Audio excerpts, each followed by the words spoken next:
Hello बच्चों, कैसे हो। तो आज हम लेके आए हैं प्रश्नावली एक के महत्वपूर्ण प्रश्न जो कि बोर्ड परीक्षा के लिए बहुत ही इंपॉर्टेंट हैं और ब्लूप्रिंट के अनुसार ये बनाए गए हैं।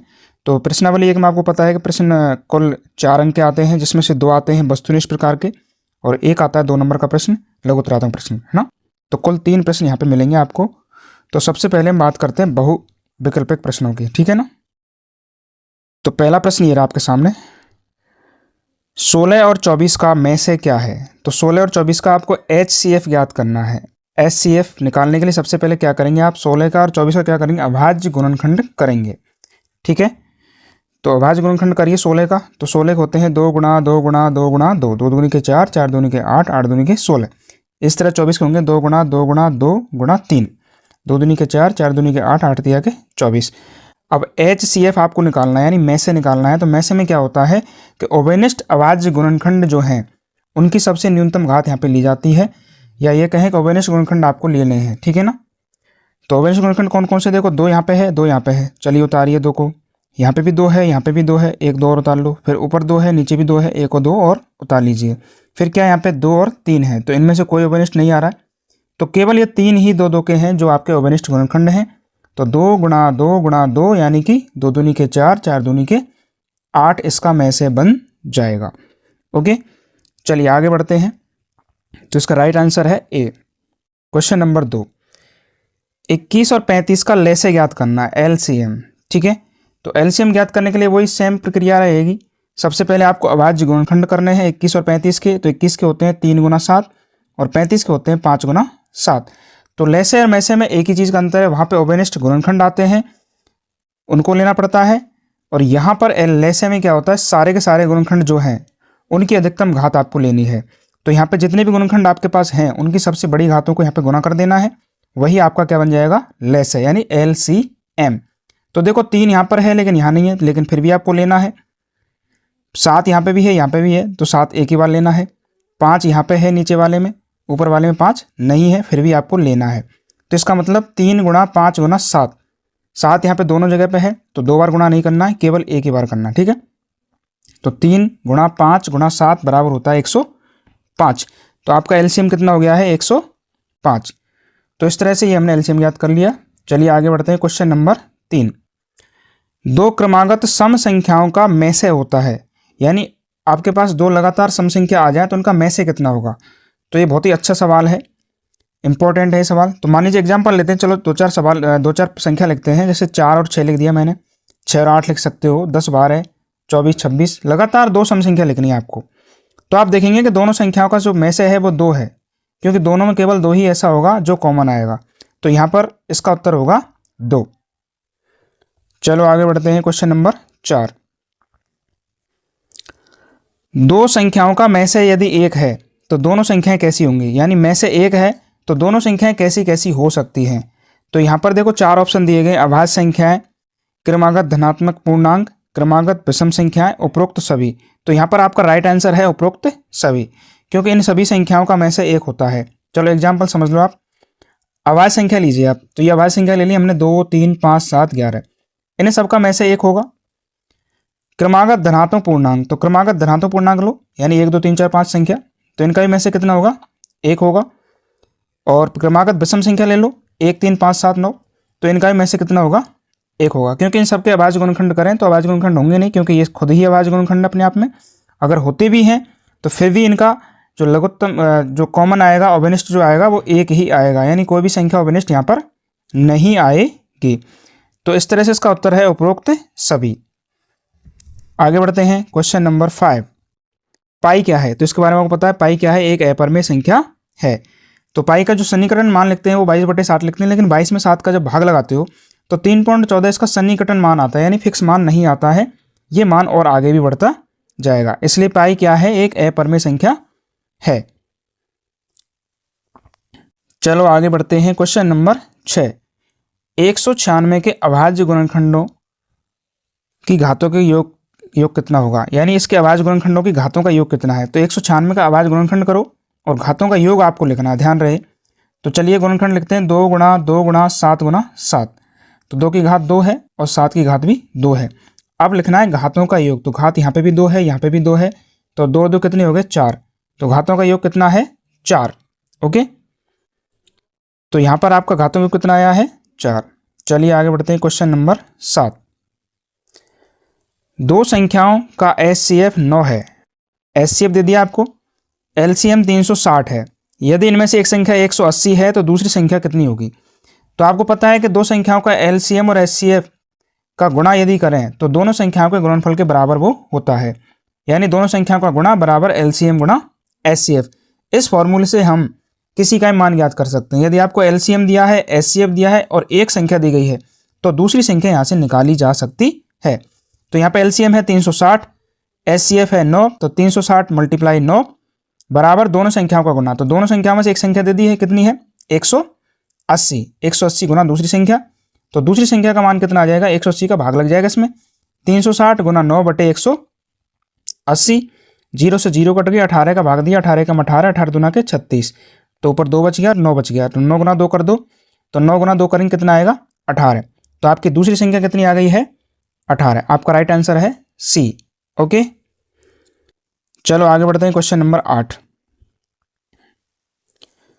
यदि HCF ऑफ 140, 343 बराबर 7 है, यानी आपको ये संख्या दी गई है 2, 140 और 343 और बाहर लिखा हुआ है HCF, ये कोष्टक में बंद है, तो इसका मतलब है इन दोनों संख्याओं का HCF कितना है 7।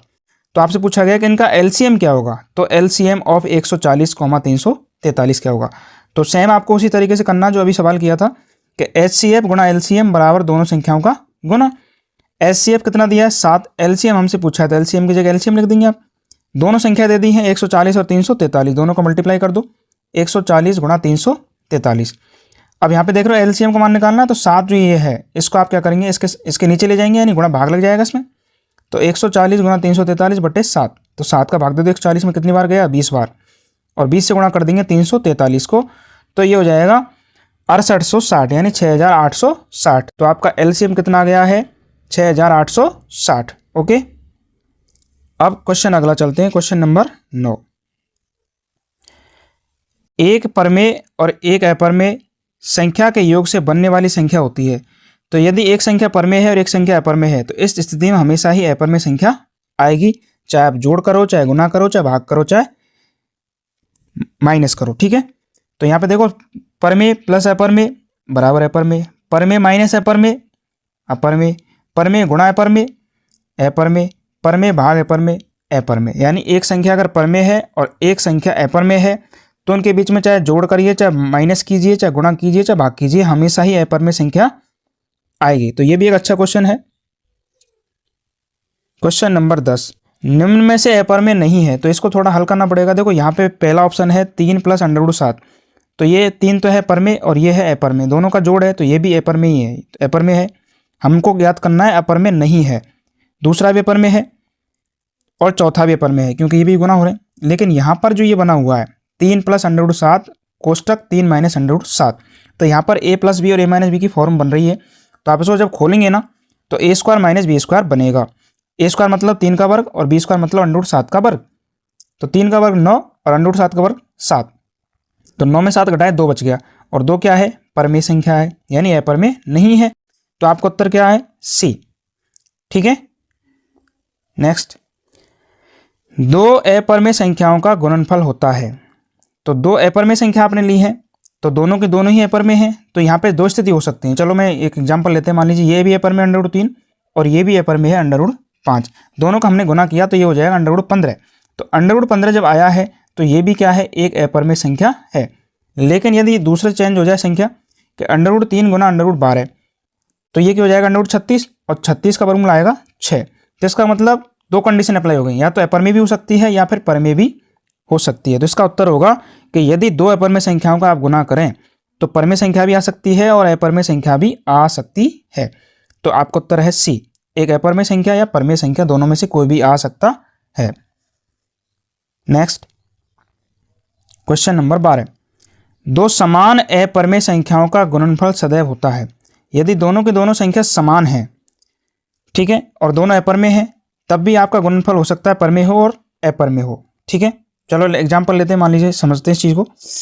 तो मान लीजिए √5 लिया हमने और दूसरा भी √5 ही है, दोनों का वर्ग गुणा किया अपन ने तो अंडर 25 हो गया और ये आ गया 5, इसका मतलब परमेय संख्या हो गई। लेकिन एग्जाम्पल दूसरा और लेते हैं, 3 प्लस अंडर 5, 3 प्लस अंडर 5 दोनों ही परमेय है, दोनों का गुना करेंगे तो 3 प्लस अंडर 5 का होल स्क्वायर और a प्लस बी का होल स्क्वायर जब इसको खोलेंगे ना तो ये आएगा 3 का वर्ग प्लस 2 गुणा 3 गुणा अंडर 5 प्लस अंडर 5 का वर्ग।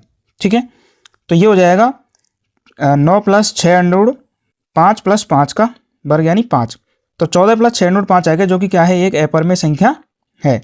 तो जैसा कि मैंने अभी पहले वाले सवाल में बताया था कि दो अगर अपरमेय संख्या ले रहे हो आप, चाहे समान ले रहे हो चाहे असमान ले रहे हो, तो उनका गुणनफल हमेशा क्या होगा, या तो अपरमेय होगा या परमेय होगा, दोनों में से कुछ भी हो सकता है। तो हमेशा आपको उत्तर यही लगाना है, अपरमेय या परमेय। अगला, किसी परमेय संख्या p बटे q के लिए सत्य है। क्या सत्य है? p और q पूर्णांक संख्या है, q is not equal to 0, p व q सहअभाज्य हैं, उपरोक्त सभी। तो उपरोक्त सभी होगा इसमें, क्योंकि दोनों पूर्णांक संख्या भी होंगी, q का मान 0 भी नहीं होना चाहिए और p और q दोनों सहअभाज्य होने चाहिए, तो ये उपरोक्त सभी इसमें आ जाएगा। अगला, 65 और 117 का HCF क्या होगा? तो 65 और 117 का HCF आपको निकालना है, तो वही आप गुणनखंड करिए इनका अभाज्य गुणनखंड। तो 65 का अभाज्य गुणनखंड हो जाएगा 5 गुना 13 और 117 हो जाएगा 3 गुना 3 गुना 13।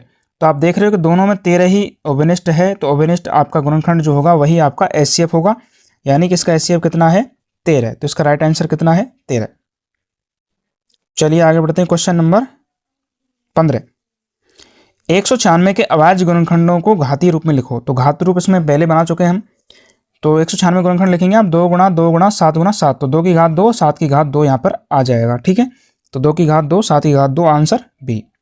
ये पहले भी आ चुका है प्रश्न। Question number 16। दो संख्याओं का HCF 27 और LCM 162 है, यदि इनमें से एक संख्या 54 है और दूसरी संख्या ज्ञात करो। तो ये सवाल आ चुका है 2024 में। ठीक है, तो LCM गुणा HCF बराबर दोनों संख्याओं का गुना, तो 162 गुणा 27 बराबर 54 गुणा दूसरी संख्या, तो दूसरी संख्या बराबर हो जाएगा 162 गुणा 27 बटे 54। 27 का भाग दिया 54 में 2 बार और 2 का भाग दिया 162 में 81 बार, तो दूसरी संख्या कितनी आ गई है, 81। तो ये आपका राइट आंसर क्या है, 81। तो बच्चों ये बहुत इंपॉर्टेंट आपका वो है सूत्र, LCM गुणा HCF बराबर दोनों संख्याओं का गुणा। ठीक है, चलिए क्वेश्चन नंबर 17। 144 और 198 का में से पे क्या होगा, यानी HCF क्या होगा, महत्तम समापवर्तक। ठीक है, तो वही सेम 144 के गुणनखंड करिए और 198 के भी अभाज्य गुणनखंड कीजिए। तो जिन पर नहीं आते हैं वो आसानी से इस तरह से कर सकते हैं, जैसे ये कर रखे हैं, 2 का भाग 2 2 का भाग 2, जितने का जा रहा है उतने का देना है। ठीक है, तो यहाँ पर अभाज्य गुणनखंड हो गए हैं 144 के 2 गुणा 2 गुणा 2 गुणा 2 गुणा 3 और 198 को है 2 गुणा 3 गुणा 3 गुणा 11। अब इनमें से जो अवयनिष्ठ गुणनखंड है वो आपको निकालना है। तो यहाँ पे देखो 2 ऊपर है, नीचे भी है 1 2, तो चलो 1 2 निकाल लिया है। यहाँ पर 144 में 2 और है, लेकिन नीचे अब 2 नहीं है, तो फिर आगे बढ़ते हैं 3, तो 3 ऊपर भी है 3 नीचे भी है, तो 3 हमने एक और निकाल लिया है। इसके अलावा ऊपर कोई संख्या ही नहीं बची, नीचे 3 और 11 बचे हुए हैं, तो ऊपर है नहीं है, तो इसका मतलब ये अवयनिष्ठ नहीं है। तो अवयनिष्ठ केवल 2 और 3 ही हुए, तो 2 और 3 का गुना कितना होगा, 6, तो 2 गुना 3 बराबर 6, तो में से कितना हो गया है, 6। तो ये है आपका आंसर क्वेश्चन नंबर 17 का। चलो आगे बढ़ते हैं, क्वेश्चन नंबर 18। निम्न में से कौन सी संख्या परमेय है? तो इन सब को देख सकते हो आप, थोड़ा सा हल भी कर सकते हो। तो 2√3 को हल नहीं कर सकते क्योंकि ये ऑलरेडी गुना में है, तो ये अपरमेय है, ये भी अपरमेय है, ये भी अपरमेय है, और उपरोक्त सभी यानी कि सभी की सभी क्या हैं, अपरमेय संख्या हैं। Question number 19। यदि a एक अभाज्य संख्या है तो √a क्या होगा? अगर मान लीजिए कोई संख्या ऐसी है जो अभाज्य है, इसका गुणनखंड नहीं हो सकता है और उसका जब वर्गमूल लिया जाएगा तो हमेशा ही अपरमेय संख्या प्राप्त होगी, तो ये क्या होगी, एक अपरमेय संख्या होगी। दो क्रमागत संख्याओं a और b का HCF क्या होगा? तो a और b का HCF हमेशा 1 होगा, क्योंकि एक क्रमागत आ रही ना, क्रमागत पहले भी हम बात कर चुके हैं कि 1 के बाद 2 आता है, 2 के बाद 3 आता है, 3 के बाद 4 आता है, तो क्रम से आ रही है, तो उनके बीच में कोई अवयनिष्ठ गुणनखंड नहीं होगा, तो वहां पर HCF क्या आएगा, 1। ठीक है, तो ये बच्चों ये थे आपके वस्तुनिष्ठ प्रकार के प्रश्न। अब हम आगे बढ़ेंगे, लघुत्तरात्मक प्रश्न यानी 2 नंबर वाला जो प्रश्न आएगा उसको बात करेंगे। ठीक है, क्वेश्चन नंबर 1, अभाज्य गुणनखंड विधि द्वारा 16, 24 और 36 का में से ज्ञात करो। 16, 24 और 36। तो 16, 24 और 36 तीनों का आपको क्या करना है, गुणनखंड करना है, अभाज्य गुणनखंड। तो 16 के अभाज्य गुणनखंड हो गए आपके 2 गुणा 2 गुणा 2 गुणा 2, ठीक है। 24 के हो गए 2 गुणा 2 गुणा 2 गुणा 3, और 36 के हो जाएंगे 2 गुणा 2 गुणा 3 गुणा 3। ओके, अब हमें निकालना है, दोनों चीज़ निकालनी है हमें, एचसीएफ भी निकालना है और एलसीएम भी निकालना है। तो सबसे पहले हम ज्ञात करेंगे में से, यानी एचसीएफ, महत्तम समापवर्तक। तो महत्तम समापवर्तक में क्या होता है कि जो कॉमन फैक्टर होते हैं, यानी जो अवनिष्ठ गुणनखंड होते हैं, वही आपको लेने हैं, ठीक है। तो उनकी सबसे छोटी घात लेनी है, सबसे बड़ी घात। तो यहाँ पर देखो 2, 2 और 2 गोला कर दिया हमने, तीनों में है शामिल, तो 2 ले लिया, फिर 2, फिर 2, फिर 2, ये तीनों में शामिल है, ये भी ले लो। अब इसके बाद आगे बढ़ते हैं। तो 16 में देखो 2 2 के हैं 2 बार, और यहाँ पर 24 में भी 2 है एक बार, लेकिन 36 में 2 नहीं है, तो 2 नहीं आ सकता, तीनों में ही होना चाहिए। इसी प्रकार बात करें आगे, तो यहाँ नीचे देखो दोनों में 3 3 तो है, लेकिन ऊपर वाले में नहीं है 3, तो इसलिए अब ये गुणनखंड आपके नहीं आएंगे, केवल 2 2 के ही आएंगे दोनों। तो इसका मतलब 2 गुणा 2 बराबर 4। तो आपका में से कितना हो गया, 4। लेस है, यानी एलसीएम। एलसीएम में क्या होता है कि जितने भी आपके पास गुणनखंड हैं, तो उसमें सबसे बड़ी घात आपको लिख लेनी है, ठीक है। तो देखिए 2 2 और 2 और 2, तो 2 की सबसे बड़ी घात कितनी है, 2 गुणा 2 गुणा 2 गुणा 2, 4 घात है। तो आपको ये लेना है 2 गुणा 2 गुणा 2 गुणा 2। इसके बाद 2 2 के आपको छोड़ देने जितने भी कहीं भी लिखे हुए हैं, फिर आपको 3 लेने हैं। तो 3 3 की सबसे बड़ी घात यहाँ पर है 3 गुणा 3, तो 3 की घात 2। तो यहाँ पूरे एल से बन जाएगा 2 गुणा 2 गुणा 2 गुणा 2 और 3 गुणा 3। तो इस सबका गुणन कितना होगा, 144। तो आपका ले से कितना हो जाएगा, 144, ठीक है। चलो आगे बढ़ते हैं, क्वेश्चन नंबर 2। 8, 9 और 25 का एचसीएफ और एलसीएम ज्ञात करना है, ठीक है। तो सबसे पहले आप गुणनखंड करेंगे, अभाज्य गुणनखंड। तो 8 के हो गए 2 गुणा 2 गुणा 2 गुणा 1, और 9 के हो गए 3 गुणा 3, और 5 को जाएंगे 25 को जाएंगे 5 गुणा 5। तो यहाँ पर जब एचसीएफ निकालोगे आप तीनों का, तो इन तीनों आप देख रहे हो कोई भी कॉमन नहीं है, कोई भी संख्या कॉमन नहीं है, तो सब में आपको एक एक लिख देना है, क्योंकि एक तो सब संख्याओं के साथ होता है। तो इन तीनों संख्याओं का एचसीएफ आ जाएगा, यानी में से आ जाएगा एक। एलसीएम निकालना है, एलसीएम में जितने भी गुणनखंड आपके पास हैं वो आपको गुणा कर देने हैं अधिकतम घातों के साथ। तो यहाँ पर देखो 2 की घात अधिकतम 3 यहाँ पर है, तो 2 की अधिकतम घात 3 आ जाएगी पूरी, यानी 2 गुणा 2 गुणा 2 गुणा 3 बार, ठीक है। फिर यहाँ पर 3 की घात 2 है, तो ये भी आपको लेना है 3 गुणा 3। यहाँ पर 5 है, तो ये भी आपको लेना है 5 गुणा 5। इन सब का गुणा कर देना है 2 गुणा 2 गुणा 2 गुणा 3 गुणा 3 गुणा 5 गुणा 5। तो इन सब का गुणा कितना आएगा, 1800, यानी 1800।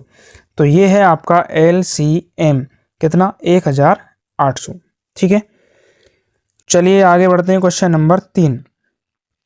वह छोटी से छोटी संख्या ज्ञात कीजिए जो 6, 12 और 30 से पूर्णतः विभाजित हो जाए। तो जब इस तरह का कोई सवाल आ जाए कि इन दी गई संख्याओं से पूर्णतः विभाजित हो कोई संख्या, तो फिर आपको एलसीएम निकालना है, ठीक है। और अगर ऐसे पूछा जाए कि ऐसी संख्या ज्ञात करो जिससे ये तीनों विभाजित हो जाएं, तो फिर आपको में से निकालना है, यानी महत्तम समापवर्तक। तो अभी तो उल्टा पूछा है, उसने पूछा है कि इन तीनों संख्याओं का भाग जाना चाहिए उस संख्या में, तो इसका मतलब वो क्या होगा, एलसीएम होगा, जो पूर्णतः विभाजित होगा इन तीनों संख्याओं से। तो अवश्य संख्या होगी एलसीएम ऑफ 6, 12 और 30। तो 6, 12, 30 का आपको एलसीएम लेना है। एलसीएम लेने का तरीका वही है, सबसे पहले गुणनखंड करो 6 के, 12 के और 30 के। तो ये आपके 6 के गुणनखंड है 2 गुणा 3, ये आपके 12 के गुणनखंड है 2 गुणा 2 गुणा 3, ये आपके 30 के गुणनखंड हो जाएंगे 2 गुणा 3 गुणा 5। एलसीएम के लिए क्या करना है, जो आपके गुणनखंड आए हैं अभाज्य गुणनखंड, उनमें सबसे बड़ी जो घातें हैं उनका गुणा करना है। तो देखिए यहाँ पर 2 की घात 1 ही है, लेकिन अगले जो 12 है इसमें 2 की घात 2 है, तो 2 की घात 2 लेनी है आपको, यानी 2 गुणा 2, 2 बार आ रहा है, तो ये लेना है, अधिकतम लेना है। 3 की बात करें तो 3 यहाँ पे एक बार ही सब में, तो 3 आपको एक बार ले लेना है। 5 भी एक बार है, तो 5 भी आपको एक बार ले लेना है। तो आपका गुणनखंड जो है उनका एलसीएम जो होगा वो ये हो जाएगा 2 गुणा 2 गुणा 3 गुणा 5। तो इसका एलसीएम हो जाएगा 60, अर्थात वह संख्या 60 होगी जिसमें इन तीनों संख्याओं का क्या जाएगा, पूर्ण से भाग जाएगा, ठीक है। ओके आगे बढ़ते हैं। वह बड़ी से बड़ी संख्या ज्ञात कीजिए जो 12, 16 और 24 को पूर्णतः विभाजित कर सकती है।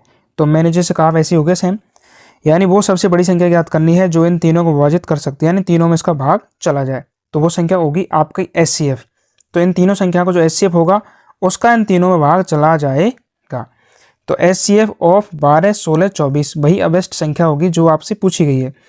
तो HCF के लिए क्या करेंगे, वही गुणनखंड करने 12, 16, 24 के। तो 12 के गुणनखंड कर दिए हमने 2 गुणा 2 गुणा 3, 16 कर दिए 2 गुणा 2 गुणा 2 गुणा 2, 24 कर दिए 2 गुणा 2 गुणा 2 गुणा 3। ठीक है, अब जो कॉमन फैक्टर है यानी जो अवनिष्ठ गुणनखंड है वो आपको ले लेने हैं। तो यहाँ पर देखो 2 2 और 2, 2 आ गया, फिर 2 फिर 2 फिर 2 फिर 2 आ गया। फिर आगे देख रहे हो कोई भी कॉमन नहीं है क्योंकि यहाँ पर 3 है और यहाँ पर 2 2 है, यहाँ पर 2 है, यहाँ पर 3 है, तो कोई भी कॉमन नहीं है जो तीनों में है। तो केवल यही संख्या आएगी 2 गुणा 2 यानी कि 4। तो 2 दूनी कितने होते हैं, 4। तो 4 ही वह संख्या है जिसका इन तीनों संख्याओं में क्या जाएगा, भाग। ओके, चलो आगे बढ़ते हैं। सिद्ध कीजिए कि किसी धन पूर्णांक n के लिए 6 की घात n सदैव 6 पर समाप्त होती है। यहाँ पर n जो है वो धन पूर्णांक है। धन पूर्णांक का मतलब 1 2 3 4 5। ठीक है, तो ये एक छोटा सवाल है, समझ सकते हो आप। तो धन पूर्णांक हो गया n बराबर 1 2 3 4 5 लेने हैं। अब 6 की घात n, 6 की घात n में आपको n का मान रखना बारी बारी से। ठीक है, तो सबसे पहले हम n बराबर 1 रखते हैं, तो 6 की घात 1 बराबर 6 हो जाएगा। ठीक है, फिर ऐसे ही 2 रखो, तो 6 की घात n में n बराबर 2 रखने पर तो 6 की घात 2, 6 की घात 2 बराबर 36। तो ये भी 6 पर समाप्त हो रहा है। सवाल यही है, सिद्ध करना है कि सदैव 6 पर समाप्त होगा। ठीक है, 6 की घात 3 रखो यानी 3 n बराबर 3 रखेंगे अपन, तो 6 की घात 3 हो जाएगा। 6 की घात 3 बराबर 6 गुणा 6 गुणा 6 यानी 216। तो ये भी 6 आएगा लास्ट में। फिर 4 रख दो, तो n बराबर 4 रखने पर 6 की घात 4, तो 4 6 गुणा 6 गुणा 6 गुणा 6, 4 बार गुणा हो जाएगा। तो ये भी कितना आएगा, 1296। तो इस तरह से स्पष्ट हो गया है कि आप आगे भी अगर मान रखते हैं 6 की घात 4 की जगह 6 की घात 5 आएगा, फिर 6 की घात 6 आएगा, फिर 6 की घात 7 आएगा। इस तरह संख्या आगे बढ़ती जाएगी अनंत रूप से। तो स्पष्ट हो गया है कि लास्ट में हमेशा क्या आ रहा है, इकाई अंक कितना आ रहा है, 6 6 और 6, हर संख्या में 6 आया है।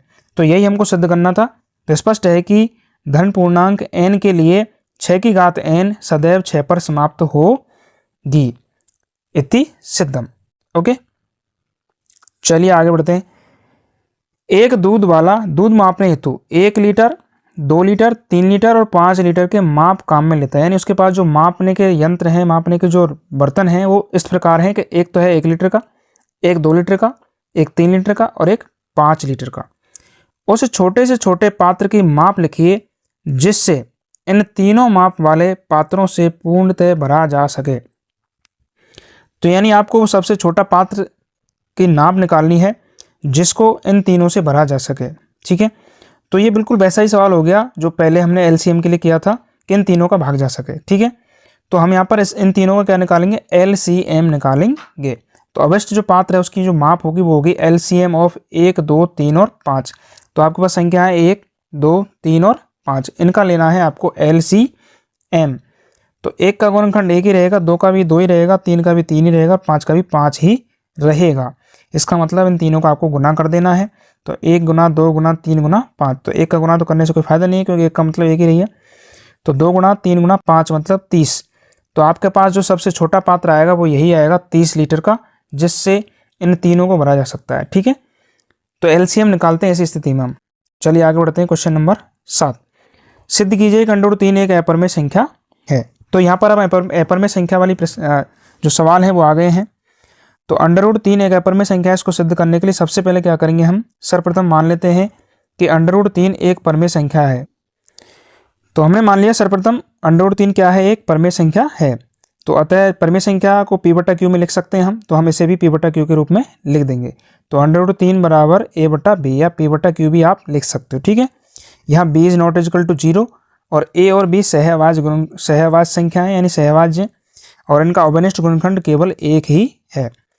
तो चलिए अब इसको थोड़ा हल करते हैं। इन दोनों तरफ इनका वर्ग कर देते हैं। तो 3/1 तो इधर हो जाएगा और ये हो जाएगा a² / b²। ठीक है, 3 को हम a² के नीचे ले आते हैं तो बराबर में आ जाएगा b², यानी b² बराबर हो जाएगा a² / 3। a² / 3 का मतलब यह है कि a² में 3 का भाग जा रहा है। तो आप लिखेंगे, स्पष्ट है, समीकरण 1 डाल देंगे इसको हम, a² 3 से विभाज्य है। तो a² 3 से विभाज्य है तो a भी 3 से विभाज्य होगा। ठीक है, तो a जब 3 से विभाज्य होगा तो a में अपन 3 का भाग लगाएंगे, a/3 तो बराबर लिखेंगे c, और 3 का इससे गुणा हो जाएगा c से, तो ये हो जाएगा a बराबर 3c। समीकरण नंबर 2। समीकरण 2 से जो a का मान आया है इसको समीकरण 1 में रख देना है। ठीक है, तो जैसे हम ए का मान समीकरण 1 में रखेंगे तो ये हो जाएगा बी स्क्वायर बराबर 3, अब यहाँ पे ए स्क्वायर था ना तो ए की जगह लिखेंगे 3c, तो 3c का होल स्क्वायर बटे 3, 3 से 3 कट गया है तो ये बचेगा 3c स्क्वायर बराबर बी स्क्वायर। अब 3 का वापस से बी स्क्वायर भाग लग जाएगा तो ये बन जाएगा बी स्क्वायर बटे 3 बराबर सी स्क्वायर। तो अर्थात यहाँ भी आप कह सकते हो कि बी स्क्वायर में 3 का भाग जा रहा है, अर्थात बी स्क्वायर 3 से विभाज्य है, तो बी भी 3 से विभाज्य होगा, तो बी बराबर भी 3d हो जाएगा। ठीक है, अब हमने दोनों चीज़ यहाँ पर सिद्ध कर दी हैं कि ए भी 3 से विभाज्य है और बी भी 3 से विभाज्य है। ठीक है, अर्थात ए और बी में 3 एक उभयनिष्ठ गुणनखंड के रूप में होना चाहिए, तो ए और बी में 3 उभयनिष्ठ गुणनखंड होगा। तो अब ए और बी हमने सहभाज्य माने थे, सहभाज्य का मतलब होता है उनका कोई भी गुणनखंड उभयनिष्ठ नहीं है केवल एक के अलावा, लेकिन यहाँ पर कितना आ गया है 3। तो अब इस तरह से हम कह सकते हैं कि ए और बी क्या है, सहअभाज्य नहीं है। तो क्यों हुआ ऐसा, क्योंकि हमने √3 को क्या मान लिया था, परमेय, अतः ही इसका विरोध करता है। तो √3 को परमेय मानना गलत है, यह विरोधाभास उत्पन्न हो रहा है, अतः √3 क्या है, एक अपरमेय संख्या है। तो इसी तरीके से आपको हर अंडर की जितनी भी अपरमेय संख्या हैं उनको सिद्ध किया जा सकता है, जैसे √2, √5, √7, √6। ठीक है, तो आप इनको सबको यहाँ से सिद्ध कर सकते हैं। चलिए आगे बढ़ते हैं, अगला क्वेश्चन लेते हैं। सिद्ध कीजिए 2 √5 एक अपरमेय संख्या है। तो सबसे पहले आपको जब भी अपरमेय संख्या सिद्ध करनी है तो दो चीज़ें तो ध्यान से रखनी है आपको कि सबको परमेय मानना पहले तो, और परमेय जब मानेंगे तो a/b के रूप में या p/q के रूप में आपको लिखना है। ठीक है, तो माना 2 √5 एक परमेय संख्या है, तो परमेय संख्या तो उसे p/q के रूप में लिख सकते हो, यानी a/b। तो 2 √5 बराबर p/q या a/b, तो a/b लिख दिया हमने। अब क्या करेंगे, आप इसको यहाँ वर्ग करेंगे दोनों तरफ, तो वर्ग हमने कर दिया है, तो ये हो गया है 20 बराबर a स्क्वायर बटे b स्क्वायर। ठीक है, b स्क्वायर बराबर हो जाएगा a स्क्वायर बटे 20, यानी 20 को हम इसके नीचे लिया a स्क्वायर के, तो ये हो जाएगा b स्क्वायर बराबर a स्क्वायर बटे 20 समीकरण 1, अर्थात a स्क्वायर 20 से विभाज्य है, तो a भी 20 से विभाज्य होगा। तो a बराबर हो जाएगा 20c, यानी a में 20 का भाग लगाएंगे, a बटे 20 बराबर c। ठीक है, तो a का जो मान आ गया वो आ गया a बराबर 20c, इसको मान को उठा करके वापस समीकरण 1 में रख दो। ठीक है, तो b स्क्वायर हो जाएगा b स्क्वायर बराबर 20c बटे 20 का होल स्क्वायर, ऊपर होल स्क्वायर रहेगा, तो 20c गुना 20c 2 बार गुना हो गया, 20 से 20 कट गया, तो ये बन जाएगा 20c स्क्वायर। तो b स्क्वायर में 20 का भाग लग जाएगा 20, तो b स्क्वायर बटे 20 बराबर c स्क्वायर, अर्थात ये है कि b स्क्वायर में 20 का भाग जा रहा है, तो b में भी 20 का भाग जाएगा। ठीक है, तो अतः b बटे 20 बराबर d आ जाएगा, तो ये b का मान आ गया 20d, मतलब एक तरह से। तो कहने का मतलब यह है कि 20 दोनों का उभयनिष्ठ गुणनखंड आ गया है a और b का, अर्थात a व b में 20 एक उभयनिष्ठ गुणनखंड होगा। इसका मतलब a और b क्या है, सहअभाज्य नहीं है। a और b क्या नहीं है, सहअभाज्य नहीं है। सहअभाज्य मतलब उनका गुणनखंड केवल एक ही होना चाहिए, लेकिन यहाँ पर 20 भी आ गया है, तो इसलिए सहअभाज्य नहीं है। तो ऐसा क्यों हुआ, क्योंकि हमने 2 √5 को क्या मान लिया था, परमेय। तो 2 √5 को परमेय मानना गलत है, इसलिए 2 √5 क्या है, एक अपरमेय संख्या है। चलो आगे बढ़ते हैं। सिद्ध कीजिए 5 - 2 √3 एक अपरमेय संख्या है। तो सबसे पहले हम यही मानेंगे, मान लेते हैं, सर्वप्रथम हम मान लेते हैं कि 5 - 2 √3 एक क्या है, परमेय संख्या है। अब इसे p/q के रूप में लिख सकते हो आप, तो 5 - 2 √3 बराबर a/b, b is not equal to 0, और a और b क्या है, सहअभाज्य हैं। अब यहाँ पे क्या करना, आपको 5 का पक्षांतरण कर देना a/b की तरफ, तो ये हो जाएगा माइनस का, तो a/b - 5/1। यहाँ पे b आपको लघुत्तम ले लेना, तो ये बन जाएगा a - 5b बटे b। 2 को और पहुँचा देते हैं इसके नीचे, तो ये हो जाएगा √3 इधर रह जाएगा अकेला, तो √3 बराबर a - 5b बटे -2b। अब आप स्पष्ट देख सकते हो यहाँ पे कि एक तरफ √3 है जो पूरा का पूरा क्या है, अपरमेय, और एक तरफ ये पूरी संख्या है a, b और 5 और 2, तो ये सब क्या है, परमेय। तो चलो इसको थोड़ा डिटेल में लिखते हैं। √3 अपरमेय, ये पूर्णांक संख्या माइनस पूर्णांक संख्या बटे पूर्णांक संख्या, तो ये क्या है, देखो a पूर्णांक संख्या है, 5b भी पूर्णांक है, नीचे भी पूर्णांक है। ठीक है, तो पूर्णांक में से पूर्णांक घटाएंगे, पूर्णांक बचेगा, नीचे पूर्णांक है, पूर्णांक में पूर्णांक का भाग देंगे तो पूर्णांक ही आएगा, यानी एक परमेय संख्या प्राप्त होगी। जबकि √3 कैसी है, अपरमेय, तो एक साइड में तो है परमेय और एक साइड में क्या है, परमेय, तो जो कि असत्य है, क्योंकि हम पूर्व में सिद्ध कर चुके हैं कि √3 एक अपरमेय संख्या होती है। ठीक है। तो इसलिए 5 माइनस 2√3 को परमेय मानना बिल्कुल गलत है। अतः 5 माइनस 2√3 एक अपरमेय संख्या होगी। इति सिद्धम। चलिए क्वेश्चन नंबर 10, सिद्ध कीजिए कि 1/√2 एक अपरमेय संख्या है। तो सबसे पहले आप मानेंगे, सर्वप्रथम मान लेते हैं कि 1/√2 क्या है, एक परमेय संख्या है। अतः इसे P/Q के रूप में लिख सकते हैं। तो माना 1/√2 बराबर A/B। B is not equal to 0, यानी हर का जो मान है वो 0 नहीं होगा। और A और B सहअभाज्य हैं। सहअभाज्य मतलब इनका ओवेनिष्ठ गुणनखंड केवल 1 है।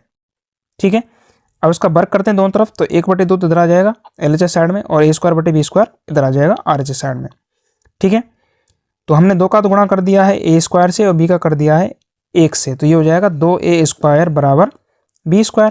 2 का B² में भाग लग गया तो A² बराबर हो गया B²/2, अर्थात B² 2 से विभाज्य है, यानी B² में 2 का भाग जा रहा है। तो B में भी जाएगा, अतः B भी 2 से विभाज्य होगा। तो B बराबर लिख सकते हैं हम 2C। तो B/2 करेंगे हम, भाग लगाएंगे तो C तो आएगा बराबर में। तो B/2 बराबर C। तो 2 का गुणा कर दिया तो ये बन जाएगा B बराबर 2C, समीकरण 2। अब B का जो मान है ये, इसको समीकरण 1 में रख देना इस जगह पे। ठीक है, 2C। तो A² बराबर हो जाएगा 2C का होल स्क्वायर बटे 2। तो 2C का होल स्क्वायर है तो 2 बार गुणा करेंगे, 2C गुणा 2C। 2 से 2 कट गया तो 2 गुणा C गुणा C, तो 2C² हो गया, और बराबर में क्या है A²। तो ये बन गया A² बराबर 2C²। अब 2 का वापस A² में भाग लगा दो, तो A²/2 बराबर C²। तो ये कह रहा है कि A² 2 से विभाज्य है, A²/2 है, तो इसका मतलब A² में 2 का भाग जा रहा है, तो A में भी 2 का भाग जाएगा। ठीक है। तो A बराबर भी हो जाएगा 2D, यानी A में 2 का भाग दिया, A/2 बराबर D आएगी कोई भी संख्या। तो इसका मतलब यह है कि A भी 2 से विभाज्य है और B भी 2 से विभाज्य है। ठीक है। तो स्पष्ट है कि A और B में 2 एक ओवेनिष्ठ गुणनखंड के रूप में है, अर्थात A और B क्या है, सहअभाज्य नहीं है, क्योंकि इन दोनों का ओवेनिष्ठ गुणनखंड 1 नहीं है बल्कि 2 आ गया है। ठीक है, ये इसका मतलब है। तो अर्थात 1/√2 क्या है, परमेय मानना उसको गलत है। तो 1/√2 क्या है, एक अपरमेय संख्या है। इति सिद्धम। तो देखो सारे के सारे पैटर्न बिल्कुल एक जैसे ही पैटर्न है सारे। ठीक है, बस आपको थोड़ा सा इनको याद करना, एक 2-3 चीज़ें हैं जो आपको याद रखनी है। सबसे पहले आपको परमेय संख्या माननी, परमेय संख्या मान करके उसको A/B में लिख देना है, फिर इसका वर्ग करना है। वर्ग करके जो संख्या आती है उसके नीचे कोई ना कोई संख्या आएगी, जैसे B²/2 आ गया, तो इसको आपको B²/2 का मतलब लिखना है कि B² 2 से विभाज्य है, और B² 2 से विभाज्य है तो इसका मतलब B भी 2 से विभाज्य होगा। यहाँ तक आपका आधा सवाल हो जाता है। अगर ये सवाल 2 नंबर का आता है तो यहाँ तक आपको 1 नंबर मिल जाएगा। अब जैसे ही आप B में बट्टे का 2 का भाग लगाएंगे तो B/2 आएगा। B का मान निकाल लो यहाँ से, 2 का गुणा करके सामने C लिख दो, D लिख दो, कुछ भी लिख दो। ठीक है, तो उस B के मान को उठा करके समीकरण 1 में रख देना वापस। तो यहाँ से सेम स्थिति बन जाएगी A²/2 वाली। तो A² भी 2 से विभाज्य हो जाएगा, तो A भी 2 से विभाज्य हो जाएगा। ठीक है, तो ये आपका पूरा हो जाएगा यहाँ पे। फिर आप लिख सकते हो, कहता है A और B क्या है, सहअभाज्य नहीं है, अर्थात इनका ओवेनिष्ठ गुणनखंड 2 भी है। तो ये सहअभाज्य नहीं है, इसलिए जो संख्या हमने मानी थी, परमेय मानी थी, वो क्या है, अपरमेय है। तो यही एक तरीका है जो सिद्ध करना। ठीक है, तो ये सारे के सारे इंपॉर्टेंट सवाल थे प्रश्नावली 1 के, जो रिक्त स्थान, अवैध वाले और 2 नंबर वाले। ठीक है, तो टोटल 4 नंबर की प्रश्नावली है। आपने ढंग से देखा, थैंक यू सो मच। अब मिलते हैं अगले वीडियो में प्रश्नावली 2 के साथ। Okay, bye bye.